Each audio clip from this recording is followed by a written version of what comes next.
মই বৰ সন্তোষ নিশ্চয় ঐশ্বৰ্যৰ সন্তোষ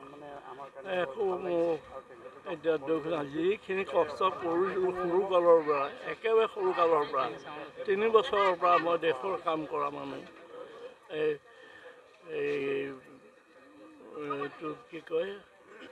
অকণ ল'ৰা ছোৱালী আমি একো নাজানো হাততে টাকুৰি লৈ সূতা কাটো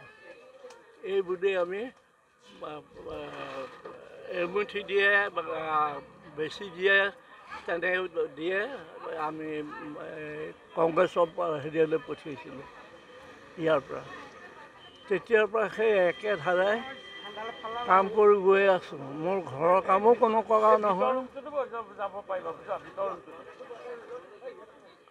মোৰ ঘৰৰ নহয় সকলোৰে ওপৰত মোৰ চকু তাৰ আছিলে কোনোবাই ক'ৰবাত কষ্ট পাইছে তাৰো চকু লৈছে আৰু যি পাৰিছোঁ সহায় কৰিছোঁ মই নিজতকৈ আনৰ ওপৰতহে চকু বেছি আপোন ভালে জগত ভাল এইটো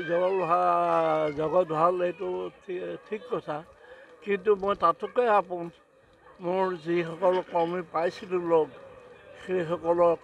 মই নথৈ আনন্দ পাইছোঁ তেওঁলোকক আজি লগ পাই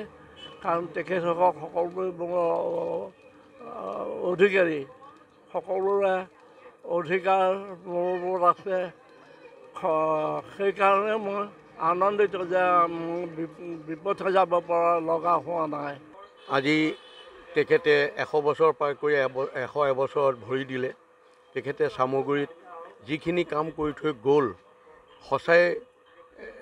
মানে ক'বলগীয়া কাৰণ আমাৰ কৃষ্টি বিকাশ কেন্দ্ৰৰ তেখেত পৃষ্ঠপোষকতা আছিল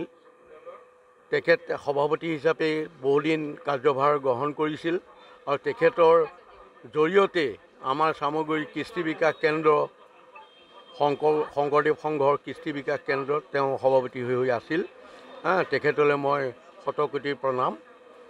তেখেতে আজি যে 100 বছৰ পাৰ কৰিলে তাৰ বাবে তেখেতক ওচৰত মই চিৰকৃতজ্ঞ আজি সকলোৱে চামগুৰিত এতিয়া বৰ্তমান তেখেতেই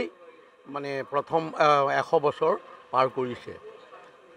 সেইবাবে আজি সকলো ৰাইজ আহি একত্ৰিত হৈ তেখেতক আজি মাল্য প্ৰদান কৰিছে আৰু তেখেতৰ সুস্বাস্থ্য কামনা কৰি সকলো ৰাইজে তেখেতক আশীৰ্বাদ কৰিছে